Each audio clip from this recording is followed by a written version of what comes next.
Is Zenless Zone Zero as bad as people make it out to be? Here are my honest first impressions. Yo, what is up guys? It's Spade. I was excited for this game when CBT1 came out last year, and not gonna lie, I did have some high expectations. I'll be as honest and unbiased as I can, but do keep in mind that some parts of this game is really just your preference. I really do think this game has potential. There are some things it does well, and some things that, could be better. I'll do my best in keeping my points quick and keeping the unnecessary yapping to a minimum. Now let's take a look at my progression. I am currently at Internaut level 26. These are my agents. Now I will say, I'm definitely lucky. Rina was my first S rank character I got, and I got her at 20 pity. I then got Ellen at 30 pity. And even though it was max pity, I'm lucky enough to get Lycan so that my Ellen's premium team is already set. Now, they're all level 30, which is the max level that I can go to right now. I'm focusing on their skills. They're all maxed out, except Lycan's. He has one that's level 4. And as for the equipment, I'm not really paying too much attention to it. I'm just slapping on whatever I have on them. Now, even my Bang Boo, I was pretty lucky. I managed to get the Butler Bang Boo. Now, obviously, it's guaranteed. You can select which one you want at 30 pity. So, regarding Ellen's team, I'm all set, man. I'm set. Now, I will be talking about the story, character design, combat system, environment, UI, music, scheduling system, and the endgame. Now, with that being said, let's get straight onto the story. Alright, so moving on to the story. Don't worry, I'm not gonna go into any detail of what happens in the chapter, so there are no spoilers. For the comic strip, I dig it, man. Like, it is different from other games, but I like the approach that they're trying to do because of the vibe of the game, and they're executing it really well. And yeah, it's fun. The static character conversations, when 2 or 3 characters are in front of you talking to each other, I'm a bit 50-50 about it. You can see the characters' expressions more, but I still prefer the angled cameras that you normally have in like Genshin, Honkai Star, and Wuthering Waves. For the cinematics, I mean, it's Hoyoverse. Great cinematics as usual. The TV system, I'm not gonna lie, they occupied too much time in the story.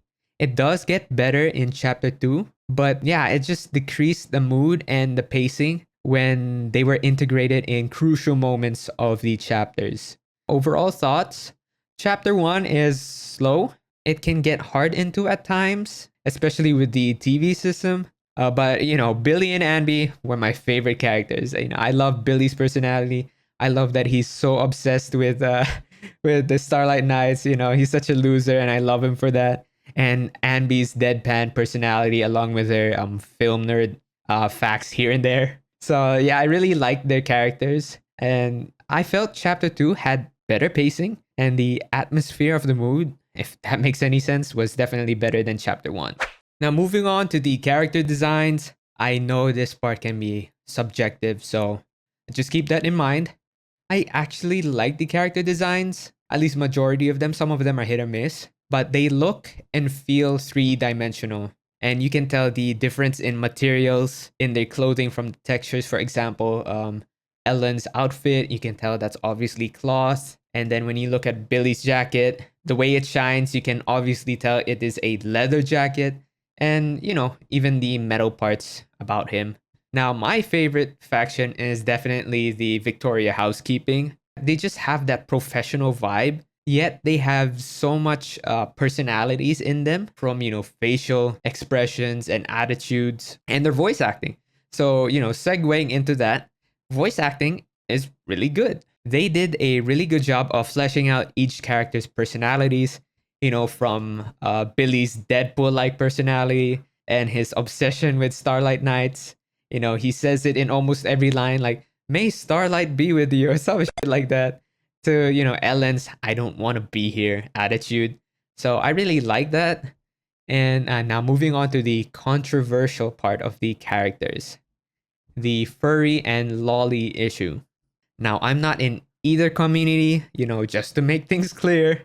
For the furries, let's see. There's 1, there's 2, maybe 3, but in total, the only like full-on furries are just Lycan and Ben. So I don't really understand how that's an issue at the moment. Maybe if they put in several more furry characters in the game. But I do feel like they add more diversity into the roster. It's not just human, human, human. So that's at least my take on it. But I do admit there are definitely a number of children or children like characters. And I would like to have more, adult or adolescent kind of characters moving forward. But, it is what it is. So moving on to the combat system. For the combat, so far I am having fun, but that's because, as you know, my internet level, I am already at level 26. The difficulty, especially at the beginning, is very easy. And, as the dev said, it is low entry so that players can get acclimated to the system. It can feel very button mashy at the start, from, even your basic skills and even the timing of dodging and switch parrying. For comparison's sake, Withering Wave's parrying system requires you to be more precise and punishes you a lot more if you mess up. It's, not just a flash indicator. You also have to look at the circle closing in to time it right. Once you progress to higher levels and do higher difficulty missions, you can slowly start to feel it's slightly getting harder, but it's still very manageable.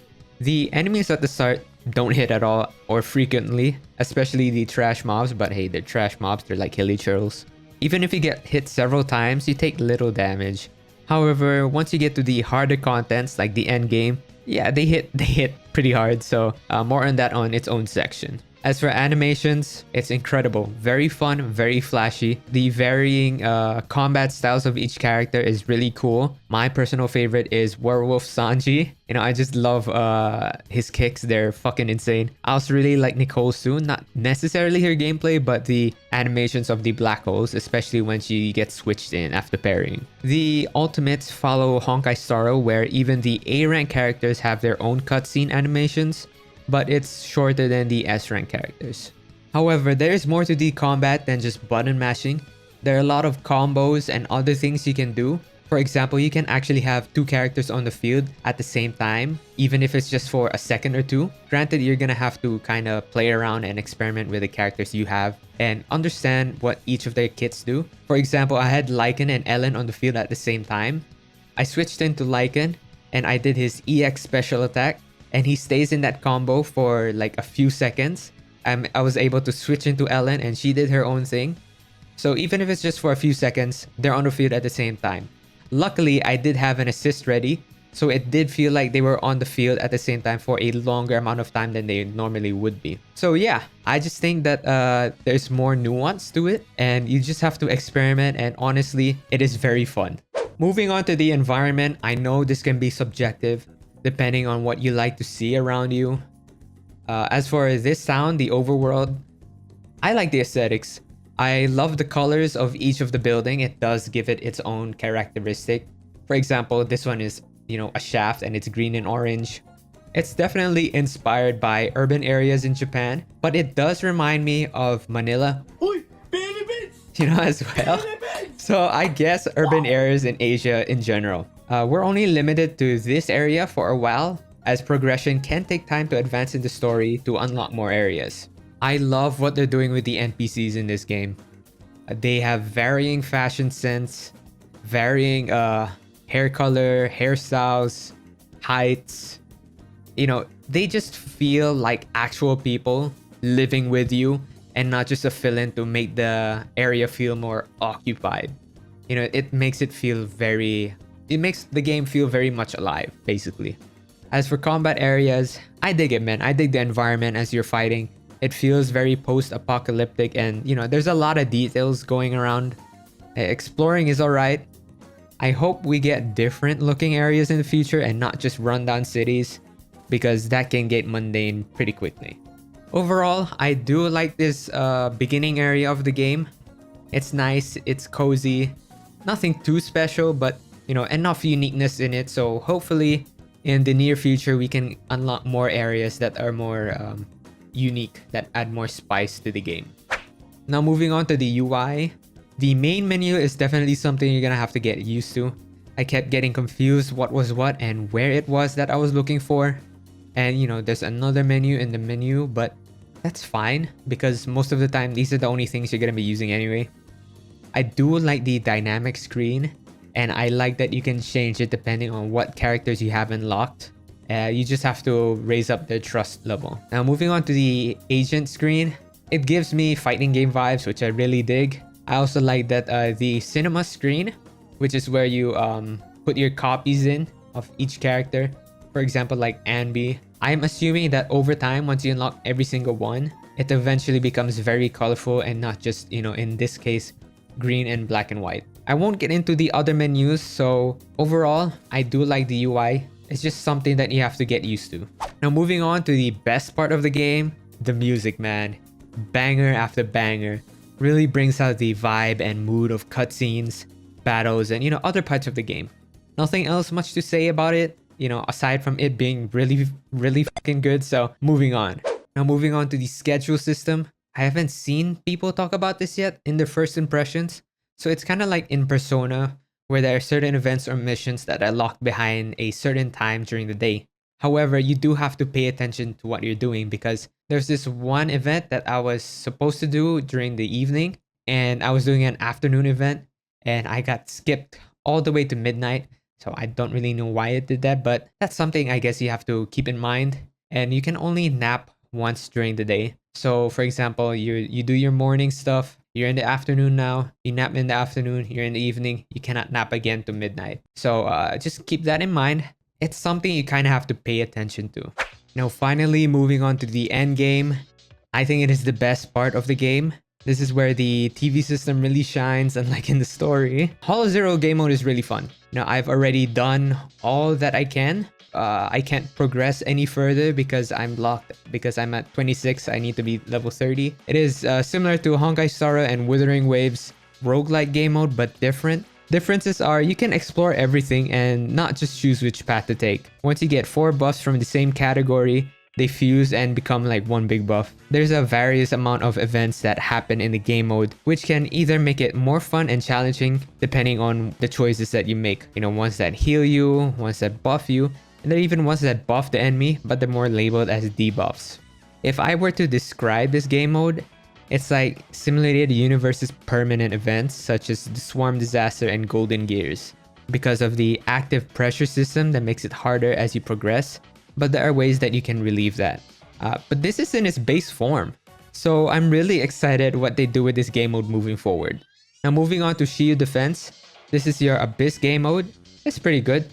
You have to fight waves of enemies and clear it on time to get all of the rewards. The enemies are starting to pack a punch here. So you kind of have to pay attention to who you're putting in the team and what you're doing with them. So, overall, it's the same thing as you see in Genshin and Wuthering Waves. Overall, is this game worth a shot? Yeah, I think so. It definitely has its ups and downs. The best part about the game is definitely the music and the aesthetics, but I think that is where the problem lies. That those are the best parts about the game. Because this game was advertised as a combat-focused game, and it takes a while for you to get to that meaningful combat. Now, I can see how that puts people off and they give up after playing a game a few hours. So if you don't feel like going through that slow progression at the start, if you want to give it another chance, if you're looking into it but you heard things about it, I would suggest waiting till 1.1 to see if they made any changes. Similar to Wuthering Waves when they reduced the level requirements for the story, I hope that happens. But again, it may be a free game, but time is money and yours has value. Thank you guys so much for watching. I hope you found this video very informative, and I hope I was able to present it to you in a very fair, honest, and unbiased way. Obviously, there are some things I like about it, and there are probably some things that you like about it too. So I would like to know what you guys think of the game so far. Just comment down below your thoughts, and I would like to have a discussion with some of y'all. So yeah. If you enjoyed the video, please leave a like, subscribe, and hit a notification to stay tuned for more videos. Alright man, I'll see y'all in the next one.